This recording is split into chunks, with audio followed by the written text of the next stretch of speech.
Têm sido constantes os movimentos que questionam o papel do homem na sociedade contemporânea. Em meio a esses debates, entra também a discussão sobre como ressignificar a figura do pai na criação e educação dos próprios filhos. Neste domingo, é comemorado o Dia dos Pais, o que nos leva a uma reflexão sobre quais são os mecanismos que ajudam a transformar a figura paterna de mero provedor para alguém de fato envolvido na criação daquela família. Atualmente, o pai tem direito a apenas 5 dias de licença paternidade a partir do nascimento do bebê. Caso a empresa tenha aderido ao programa Empresa Cidadã, são 20 dias. Algumas propostas sobre o tema tramitam no Congresso para ampliar o número de dias. Isso porque, em dezembro de 2023, o Supremo Tribunal Federal apontou que houve omissão do Legislativo em definir a questão e forçou o Congresso a aprovar uma norma em até 18 meses. Sexta-feira, 9 de agosto de 2024.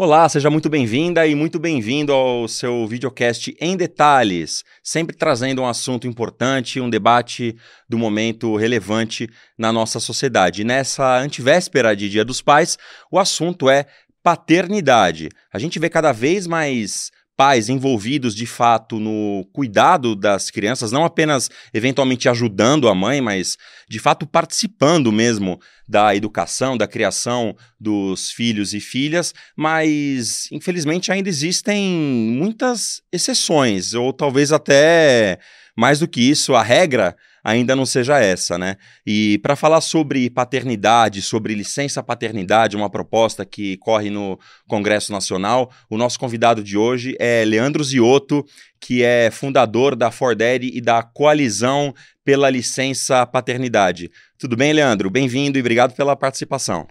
Imagina, eu que agradeço o convite e estou muito feliz por a gente ter esse espaço e poder falar um pouquinho mais desses temas tão importantes. É importante demais, né, Leandro? A gente, como eu falei, pelo menos em certas bolhas sociais, existem pais mais participativos, de fato, na criação dos filhos, mas ainda não é uma regra como deveria ser na nossa sociedade, né? A responsabilidade sobre a mulher é muito maior do que sobre os pais. A gente vive, na verdade, numa cultura brasileira, eu quero usar um recorte dentro da cultura brasileira, para a gente não precisar falar de outros países, onde está nos nossos ditos populares, está nos ditados, está nas brincadeiras, está nas piadas, nas novelas, nas histórias e quadrinhos, está nos nossos repertórios de família, que o homem é secundário. O homem tem um papel acessório, aquele ditado de mãe é só uma, pai é quem cria. E isso só reforça simbolicamente, materialmente em alguns casos, que é isso, que que o homem não é importante nesse papel, tem um papel secundário. Se não é importante, é secundário, então a gente pode até se ausentar em fazer, e se a gente pode se ausentar em fazer, então eu posso abandonar, de repente, esse exercício.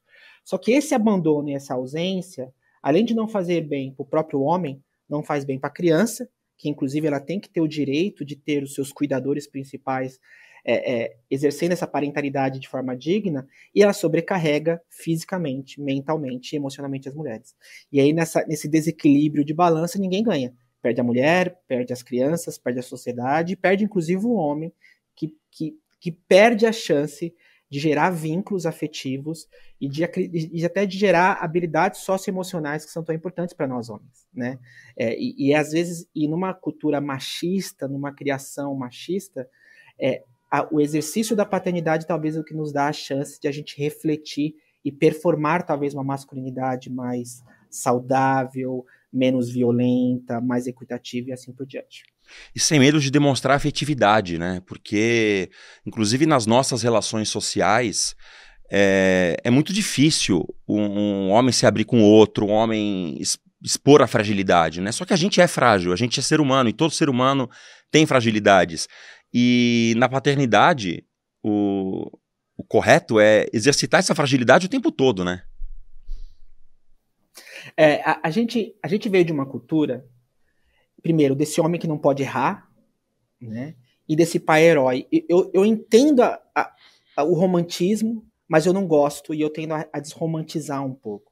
Porque esse pai herói, primeiro que é um pai que parece que só pode proteger e prover, não tem outro, não tem, parece que não tem mais nenhum outro lugar que esse homem pode fazer, e esse homem pode ser muitas outras coisas. Esse homem pode cuidar, esse homem pode dar de comida, ele pode ir para a escola, ele pode ensinar, ele pode brincar. Então, abrir essas possibilidades de outras coisas que podem ser envolvidas no cuidado masculino, mas e que também tem uma frase do Paulo Freire que eu gosto muito, né, que quando nasce uma criança, nasce um professor, porque a gente aprende ensinando e ensina aprendendo. Então, assim, a paternidade talvez pode para ser nós homens, talvez uma lição de humildade. Entender que nós temos sim uma capacidade e a gente tem que ensinar nossos filhos, mas também a capacidade de que a gente pode aprender com eles.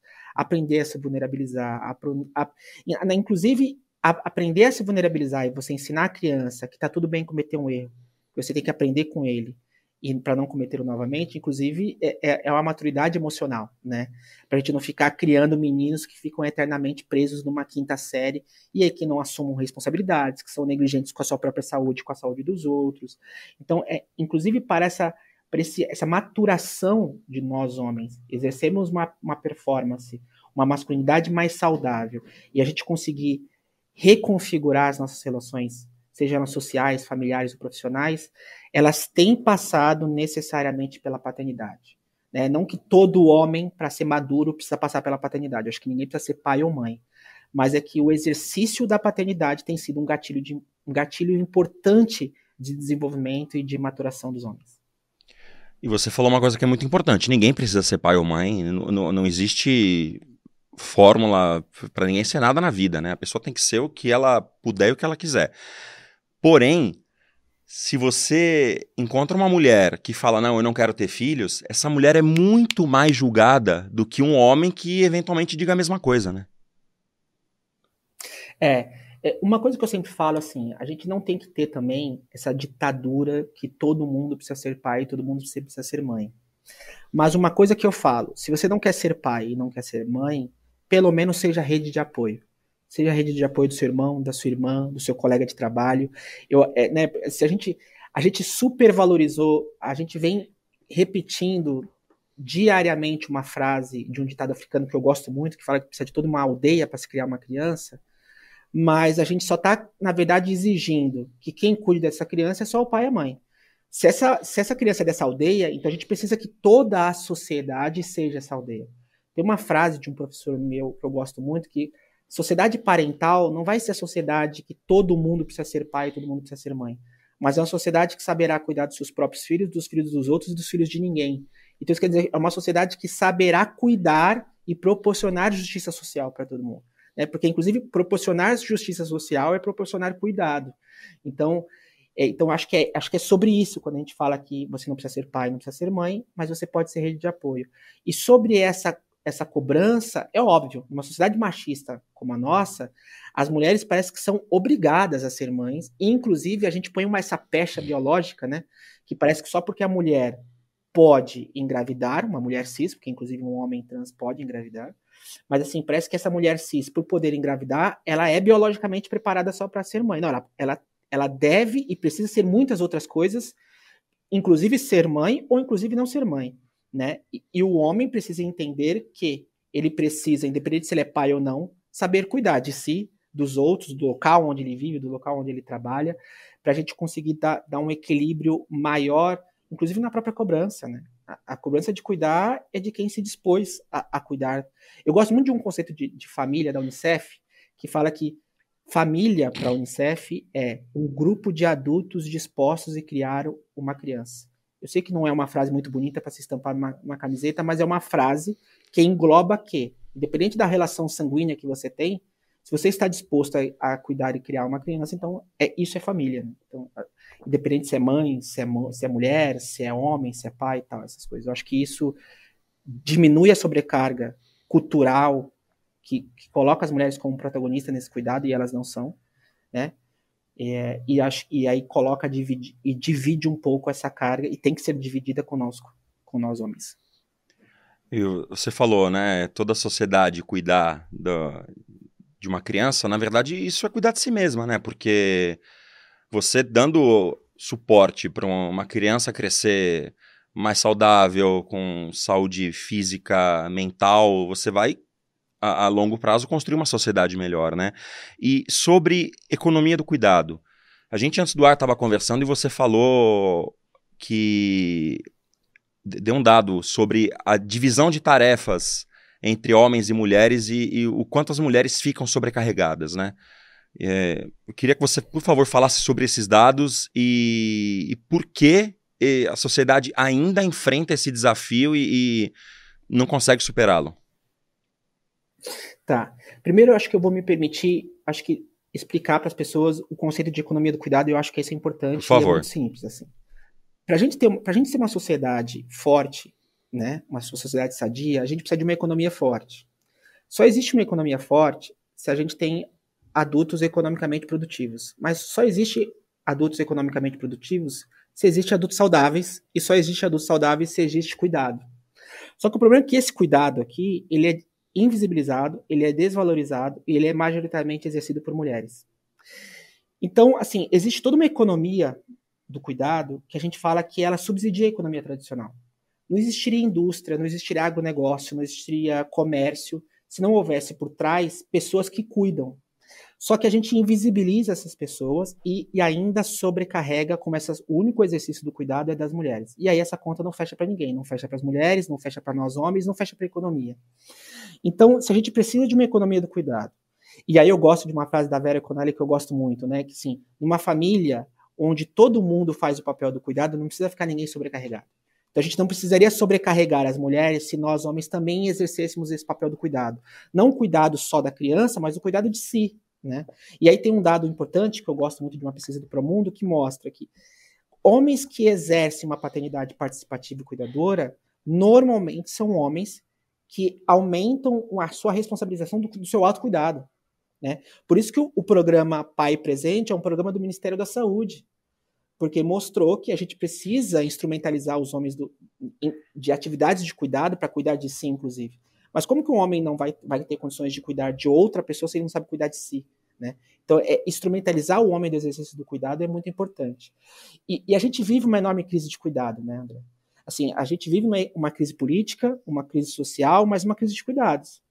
Porque se a gente pega uma média, óbvio que quando a gente bota recortes raciais e de classe, essa diferença ela aumenta, mas vamos pegar uma média. Em média, normalmente a mulher passa 4 horas por dia cuidando de algo ou de alguém, enquanto nós, homens, passamos 1 hora por dia cuidando de algo ou de alguém.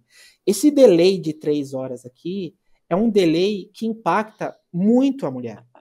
Porque enquanto nós, homens, temos essas 3 horas para a gente cuidar, para a gente, de repente, desenvolver autocuidado, para a gente poder ter desenvolvimento pessoal, desenvolvimento de carreira, as mulheres elas estão sobrecarregadas cuidando de algo ou de alguém. Então, como é que a gente consegue falar tanto dos Objetivos de Desenvolvimento Sustentáveis da ONU? A ODS 5 fala sobre isso, a igualdade de gênero. Como que eu posso falar de igualdade de gênero se as mulheres não estão conseguindo se desenvolver? Como que elas vão ter tete a tete ou igualdade de poder concorrer no mercado de trabalho se nós homens estamos 3 horas livres para a gente poder se desenvolver na carreira e elas estão com 3 horas sobrecarregadas cuidando de algo ou de alguém, sim, inclusive cuidando do próprio homem, né? Do companheiro que está lá com ela. Então, assim, instrumentalizar o homem do cuidado não é só benéfico à criança, que inclusive, como eu falei, uma prioridade absoluta, essa criança tem que ter o direito de ter os seus cuidadores principais cuidando dela, mas ele é um instrumento principal para a equidade de gênero.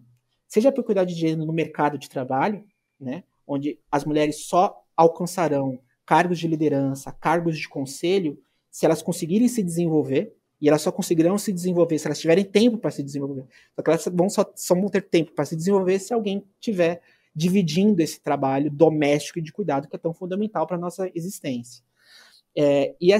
Então não há equidade no mercado de trabalho se não houver equidade dentro de casa, se não houver equidade dentro da família. Então, descolar isso, além de empobrecer o debate, é inócuo. Né? Então a gente não tem como falar de equidade no mercado de trabalho, equidade nos espaços públicos, né, na política, se a gente não falar de equidade também para ir para dentro de casa. Né? A Mafuane,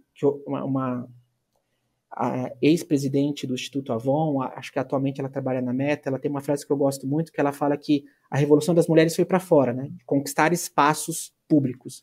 A revolução de nós homens vai ser uma revolução interna, é de a gente se voltar para dentro de casa e ressignificar esses nossos relacionamentos familiares e profissionais. Entendeu? Então acho que é um pouco isso. E aí a gente chega num ponto importante, então, sobre equidade de gênero, que é a licença paternidade. A Constituição de 88 determina que uma lei estabeleça o tempo de licença paternidade, e até hoje essa lei não foi votada, passados 36 anos da promulgação da Constituição de 88, e o Congresso determinou que o Congresso, ou melhor, o Supremo determinou que o Congresso legisle sobre o tema. Em que pé está essa situação, em que pé está essa tramitação no Congresso Nacional, Leandro? Na verdade, assim, a licença paternidade, ela nunca foi regulamentada desde então, desde 86, desde 88. E a importância da regulamentação primeiro, criar a regra do jogo, sabe assim? Quem tem direito, quem não tem, como ganha, quem ganha, essas coisas. E essa regulamentação que nunca existiu, o que aconteceu? Ela cria um vácuo que vários projetos de leis já foram colocados, mas eles sempre são colocados de escanteio, porque é considerado para a nossa sociedade, e aí os legisladores, eles são uma representação da nossa sociedade, que infelizmente esse é um assunto que não é importante. E aí houve essa omissão durante todo esse tempo. A gente entendeu o ano passado, porque entendeu que talvez a gente estejamos na principal janela de oportunidade de voltar a fazer um debate político, inclusive, nesse tema, de um debate qualificado. Porque a gente há hoje argumentos científicos e pesquisas e dados que corroboram que uma licença paternidade estendida todo mundo ganha, tem benefícios para a família, tem benefícios para o homem, tem benefícios para a mulher, tem benefícios para a criança e tem benefícios econômicos e empresariais. Nós já temos boas práticas de países que já exercem não só uma extensão da licença paternidade, mas, na verdade, já chegaram num nível de licença parental, na verdade. Que, independente da configuração familiar, né, os cuidadores, seja numa família heteronormativa ou uma afetiva, os cuidadores necessitam de uma licença estendida para que eles possam cuidar dessa criança juntos e depois separados. Então, a gente já tem esses países que estão nesses níveis avançados. Porém, a gente entendeu que falar sobre licença parental ainda não era nenhum debate, assim, não seria discutido.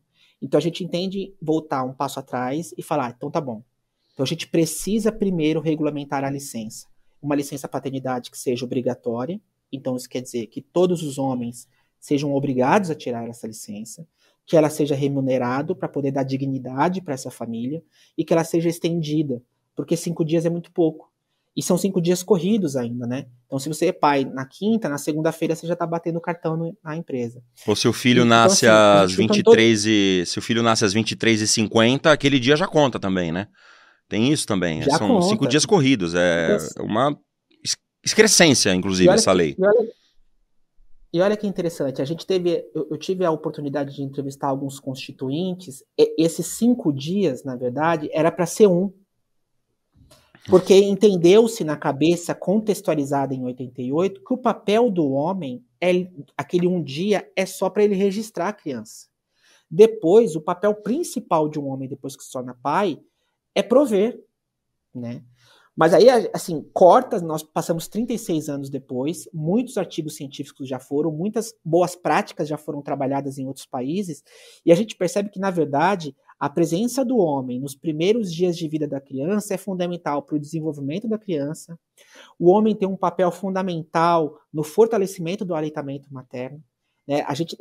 Eu não sei, poucas pessoas sabem, mas a primeira semana de agosto é o que a gente chama de Semana Dourada, Agosto Dourado.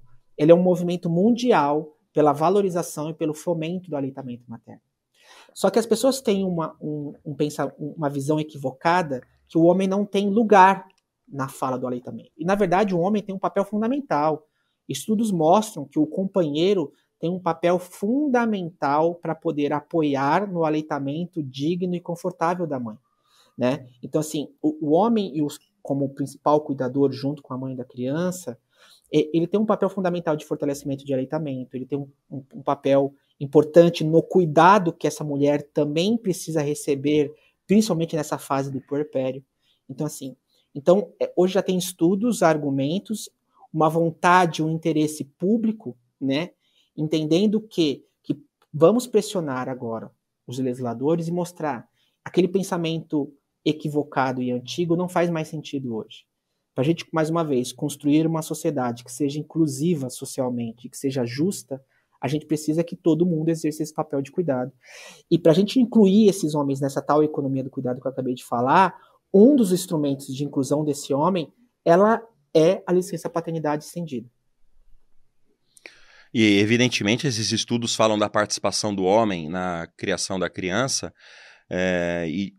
mas de forma alguma não deve ser considerada também a família homoafetiva, por exemplo, formada por duas mulheres, ou eventualmente a família o núcleo familiar que seja formado por uma mãe e uma avó, enfim, mesmo porque o que a gente mais tem no Brasil são pais ausentes, né? Antes da nossa entrevista eu levantei uns dados aqui no portal da transparência do Registro Civil, que a gente consegue ver na tela agora, que mostra que dos 1.450.000 nascimentos entre janeiro e julho deste ano, quase 100 mil tem no registro pai ausente.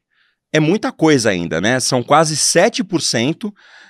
Existe uma diferença de proporção entre as regiões. A região que menos tem essa proporção é a região sul, com 5%, e a região que mais tem é a região norte, com 9% de pais ausentes no registro de nascimento.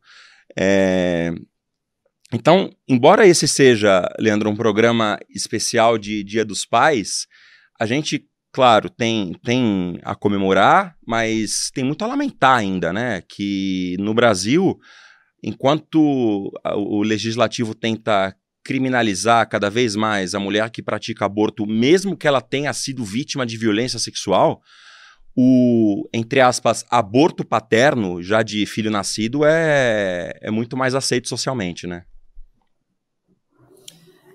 A gente infelizmente ainda fortalece uma cultura que afasta o homem de qualquer responsabilização sobre os seus atos, inclusive de cuidado ou paterno, alguma coisa assim.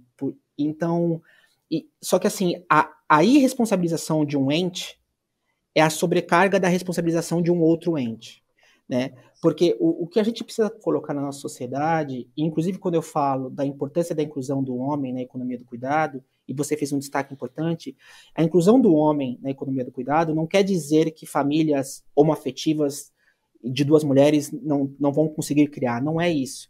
É que inclusive essas duas mulheres, essas duas mães que criarão essa criança, ela vai ter outros homens envolvidos, irmãos, tios, amigos. O que a gente quer defender é que é importante colocar na equação do cuidado que o homem entra, seja ele na figura paterna, se ele for pai biológico de uma criança, ele tem que ser responsabilizado pelo esse dever de cuidado, mas se ele não é pai, ele é amigo, ele é irmão, e colocar sobre os ombros só dos pais ou dos principais cuidadores o cuidado de uma criança é inclusive injusto, né? Quem cria e educa uma criança é a sociedade. Só que nós somos uma sociedade que, por enquanto, só tem um papel de cuidado, é majoritariamente feminino. A gente sobrecarrega essas mulheres, enquanto a gente tem toda uma outra parcela de homens que estão sendo irresponsabilizados de cuidar.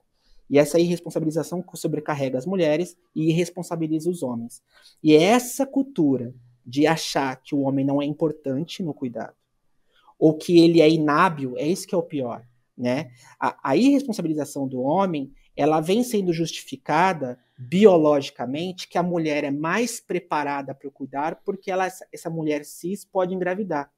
E não há nenhum artigo científico que corrobora isso. Né? O que deixa a pessoa ser hábil a cuidar é a forma que ela foi socializada. E nós somos uma sociedade que a gente socializa nossas meninas desde criança a cuidarem e a gente não socializa os nossos meninos. E socializar os nossos meninos é importante. Importante, inclusive, que quando você é um homem que exerce cuidado, sendo você pai ou não, pode ser um irmão mais velho, um tio, um avô, esse menino que está recebendo esse cuidado masculino, tem uma pesquisa do Promundo que eu gosto muito, esse menino ele tem 1,5 vezes propenso a também ter uma atividade doméstica equitativa quando ele for formar a sua família.